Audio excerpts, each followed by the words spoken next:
Silver has another awesome quality. It has a allodial title to it. If you hold it, you own it. Almost every asset you own is controlled by somebody else.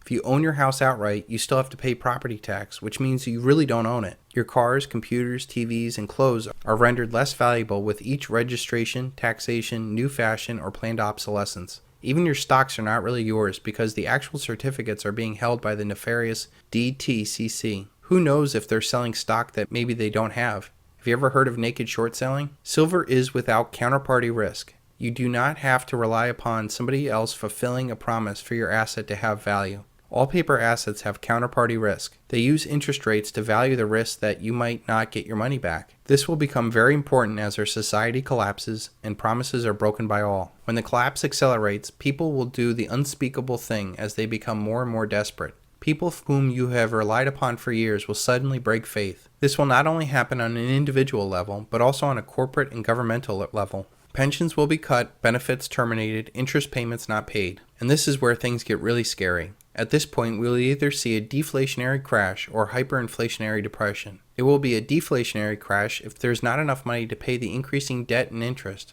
But I believe the elite will pay all of the obligations to keep their game going. Do you still believe that we should maintain the fundamental principles of Social Security as it did in 83? I think we should maintain the principles of Social Security, but I think the existing structure is not working, and that until we can construct a system which creates the savings that are required to build the real assets so that the retirees have real goods and services, we don't have a system that's working. We have one that basically moves cash around, and we can guarantee cash benefits as far out and at whatever size you like, but we cannot guarantee their purchasing power.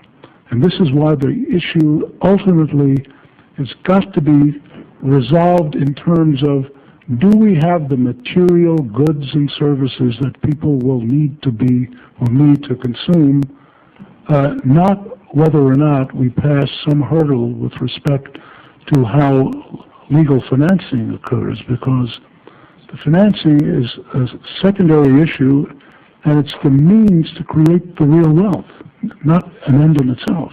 This will get every promise paid with toilet paper currency.